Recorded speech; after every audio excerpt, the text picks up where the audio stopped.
numbers. अब यहाँ पर देखें, आपको मीन का भी पता है, मीन कितनी है 7। तो यहाँ पर जब 7 पुट करूंगा मेरे पास टोटल नंबर जो है उनका सम कितना आ जाएगा, इन दोनों को मल्टीप्लाई। जब भी आपने सम निकाला हो तो मीन को टोटल नंबर से मल्टीप्लाई करते हैं, सम आ जाएगा 77। उसने कहा one of the number is deleted, कौन सा नंबर 13। अगर एक नंबर डिलीट हो रहा है तो सम ऑटोमेटिकली कम हो जाएगा। उस सम में से ये जो नंबर डिलीट हो रहा है उसको क्या करते हैं कि माइनस, जो कि ऑलरेडी इसमें शामिल था, अब ये नंबर डिलीट कर दिया। डिलीट का मतलब है आप इसमें से ये नंबर निकाल दें।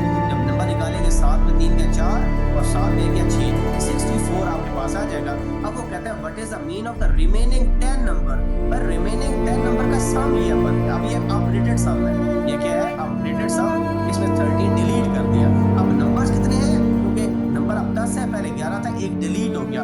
अब सम कैसे, मीन कैसे निकालेंगे, सम को डिवाइड कर देंगे टोटल नंबर से। ये अपडेटेड सम है, टोटल नंबर 10 है, इसको 10 से करेंगे डिवाइड, एक आपके पास क्या आ जाएगा 6.4 आंसर। ठीक है, 6.4 इज द राइट आंसर। वैसे भी 10 100 वाला आसान काम होता है कि आप इसकी बजाय कि आप अगर ये भी आपको नहीं पता अल्लाह या फिर वैसे 10 से डिवाइड करें तो 0 वाला रूल आपको पता है। एक 0 है तो राइट साइड से एक डिजिट छोड़कर पॉइंट लगा दें। नीचे 100 है तो राइट साइड से 2 डिजिट छोड़कर डेसिमल पॉइंट लगा दें। इस तरह what is the probability of picking a king from well shuffled 52 play cards. 52 play cards है तो डिनोमिनेटर प्रोबेबिलिटी 52 आ ही आएगा। अब किंग कितने हैं, लास्ट लेक्चर में आपको बताया था कि आपके पास क्या होता है, हार्ट होता है, आपके पास स्पेड होता है, आपके पास और क्या होता है, क्लब होता है, और आपके पास डायमंड होता है, जिसको मैंने कहा था पान, इट, चिड़िया और हुक्म। और हर इन कलर्ड जो आपके पास फेस कार्ड होते हैं सबका एक एक किंग होता है, क्वीन होती है, इस तरह बाकी चीजें होती हैं। तो किंग टोटल 4 होते हैं। एक किंग होगा किसका, पान का, हार्ट का, दूसरा किंग किसका होगा, डायमंड का, तीसरा किसका होगा, क्लब का, चौथा स्पेड का, ठीक है, हुक्म, इट, चिड़िया, पान, सबका एक एक किंग होगा।